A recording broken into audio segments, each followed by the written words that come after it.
Hello friends, నేను రాజీవ్ గారు. పవన్ కళ్యాణ్ గారు ఇచ్చిన మాట నిలబెట్టుకున్నారు. నిన్న పవన్ కళ్యాణ్ గారు ఆంధ్రప్రదేశ్ ముఖ్యమంత్రి నారా చంద్రబాబు నాయుడు గారికి విజయవాడ కలెక్టరేట్లో నిన్న గణపతి పూజ జరుగుతున్న సందర్భంలో పవన్ కళ్యాణ్ గారు అక్కడికి వెళ్ళి ఆయన ఆంధ్రప్రదేశ్ గవర్నమెంట్కు ₹1 విరాళాన్ని ప్రకటించారు, అది అందించారు.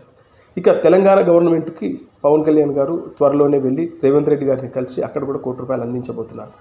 ఇక ఇది కాకుండా ఆయన ప్రకటించిన 6 కోట్లలో ఇంకో 4 కోట్లు, అవి 400 గ్రామాలకి ఒక్కో గ్రామానికి ₹1,00,000 చొప్పున ఆయన ప్రకటించారు. అది ప్రకటించినట్టుగానే త్వరలోనే ప్రతి గ్రామ పంచాయతీకి సంబంధించిన అకౌంట్కి ఆయన ట్రాన్స్ఫర్ చేయబోతున్నారు ఈ ₹4 కోట్ల.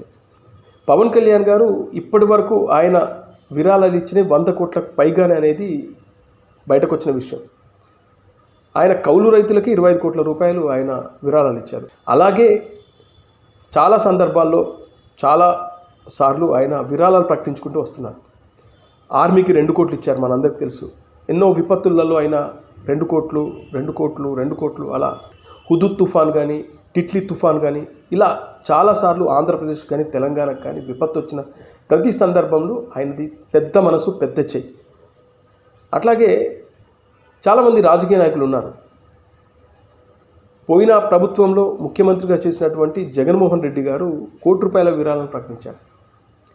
పవన్ కళ్యాణ్ గారు ప్రభుత్వంలో ఉండి ఉప ముఖ్యమంత్రిగా చేస్తున్న వ్యక్తి కూడా ఆయన 6 కోట్లు ప్రకటించారు.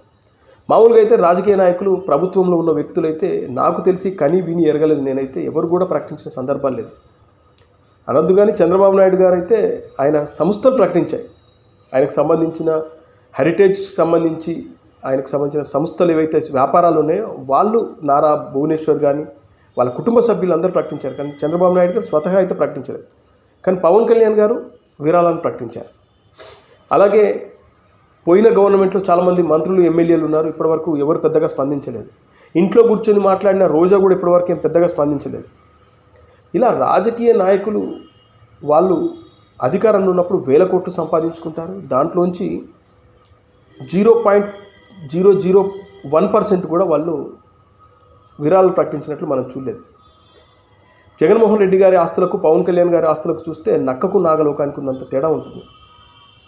కానీ ఆయన విరాళం ప్రకటించింది ₹1. కానీ ఆయన ట్వీట్లు మాత్రం బ్రహ్మాండంగా చేస్తాడు. చంద్రబాబు నాయుడు ప్రభుత్వం ఫెయిల్ అయింది, పవన్ కళ్యాణ్ ఏం చేస్తున్నాడు, ఇప్పుడు విజయవాడలోని వరదలకు కారణం చంద్రబాబు నాయుడు, 8 రోజులు అవుతున్నా కూడా చంద్రబాబు నాయుడు గారు ఇంకా ఏం చేస్తున్నట్లు, ప్రజలు ఆకలితో అలమటించిపోతున్నారు అన్నట్టు ట్వీట్లు చేస్తాడు. ఎవరో రాసిన స్క్రిప్ట్ని తీసుకొచ్చి పోస్ట్ చేస్తారు. కానీ ఆయన మాత్రం ఇప్పటి వరకు ₹1 ప్రకటించాడు. బోలెడు సంపాదన ఉంది, వేల కోట్ల ఆస్తులు ఉన్నాయి, ప్యాలెస్లు ఉన్నాయి. మరి కనీసం ఒక ₹10 కోట్ల ఆయన విరాళాన్ని ప్రకటించుంటే బాగుండేది. ఎందుకంటే పోయిన ప్రభుత్వంలో ముఖ్యమంత్రి పెద్దన్న పాత్ర పోషించి ఆయన ప్రకటించవచ్చు కదా, లేదు. కానీ విమర్శలు మాత్రం బ్రహ్మాండంగా పేజీలకు పేజీలు రాసి పోస్టులు చేస్తూ ఉంటారు. ఇది కానీ పవన్ కళ్యాణ్ తీరు అలా కాదు, పెద్ద మనసు. ఆయన మాట ఇచ్చిందంటే నిలబెట్టుకుంటాడు. ఆయన అల్లాడిపోతున్నాడు. విజయవాడకి ఇంత కష్టం వచ్చినప్పుడు ఆయన అల్లాడిపోయి ఇంత పెద్ద ఎత్తున ఆయన భారీ విరాళాన్ని ప్రకటించారు. అందుకే పవన్ కళ్యాణ్ గారిని చాలామంది అంటుంటారు కలియుగ కర్ణుడు అని.